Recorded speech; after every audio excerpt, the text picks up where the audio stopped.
Hi, my name is Karen Nickel. I'm a co-founder of Just Moms STL. And my name is Dawn Chapman. I'm also a co-founder of Just Moms STL. I'm a mom of 3 kiddos, 1 very sick boy. So my family has been impacted by the Manhattan Project in St. Louis and the legacy. Just Moms was created to educate others on the radioactive legacy in St. Louis. As you can see, we're standing next to Coldwater Creek. We are also right next to areas in the grass over here where there's radioactive waste just on the surface with no signs. So part of what we do is we advocate and educate people on what's happening in places like this. This is actually the park that I grew up in as a kid. I can tell you that I believe that this park is what made me sick with my autoimmune illnesses and also passed down to my grandchild. I found out about radioactive contamination that I was potentially exposed to as a child. I didn't find that out until 2012, and I had gone to a meeting that the Army Corps of Engineers was having about the progress of the creek that they had been cleaning up North County.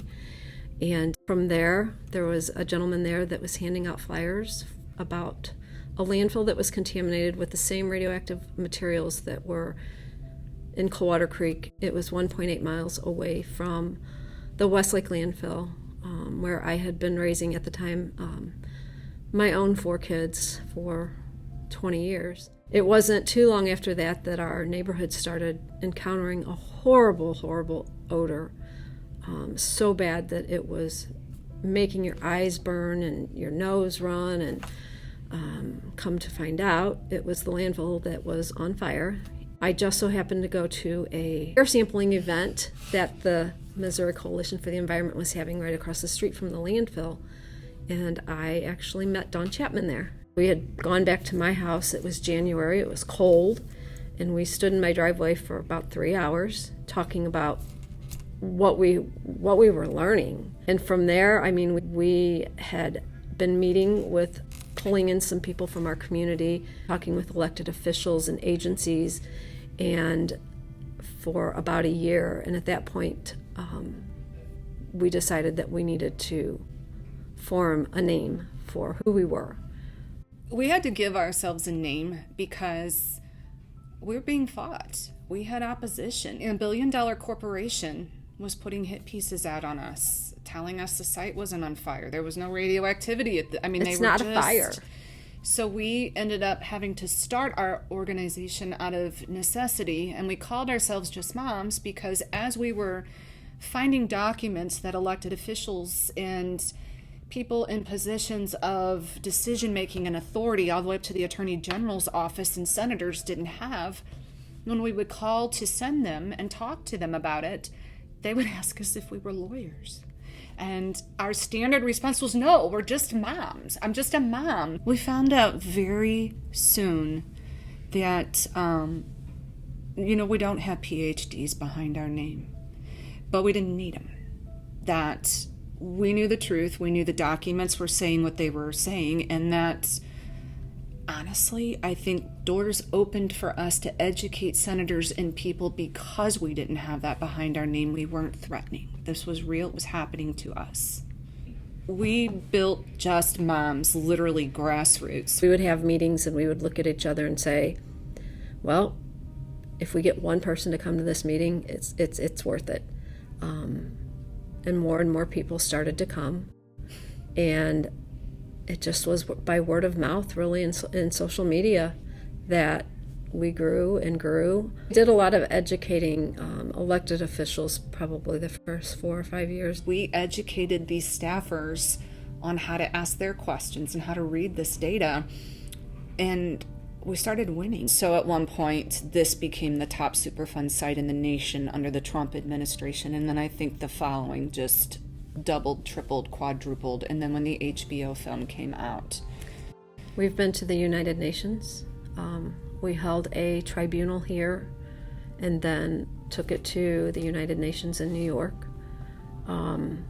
We've been to the White House. We've been in People magazine. We've been a lot of places because early on we said we won't turn down the opportunity to talk about this issue. And we have sacrificed a lot because of that. Doesn't matter how many times we're in any article, anytime somebody didn't know yesterday and they know today, that is a potential life save. We have given people the opportunity through education to know about this issue, to get to the doctor. And to make choices that Karen was never given growing up. We are getting signs along Coldwater Creek that we have been relentless over. We've gotten a cleanup decision. We now have a new investigation on the groundwater. We've gotten wells sunk next to the Missouri River. We've been able to get health studies done. We were able to get a health study done by the state looking at, that identified the increase in childhood brain cancers near our site. We were able to get a study done on the emissions from the fire. We were able to get the Attorney General to file suit, and we're able to get a settlement that came back to the community for a health clinic. And you know what? We were able to bring communities together and get amazing legislation that will protect all of our communities, not just us. I mean, the accomplishments go on, but the problem is we get up every day and there's still work sitting in front of us. The ability to form this group and to turn it into what it is was out of necessity. And I'm proud of what we have done, but I'm sad that we had to do it. And I'm sad that we still have to exist and grow it to capacity. There will be a Dawn and Karen in 20 years, and this will be a victory for them because they won't have to go through. They won't have a sick kid. But for now, we're planting a tree that we won't sit under. There'll be no victory for my kids. The other thing, you do not need to have the ABC credentials behind your name to be able to advocate for you and your family. You are your own best advocate, and you are always your own children's own best advocate. Yes. It is how it's always been. I think this issue gives people hope, and that's something we've been able to do.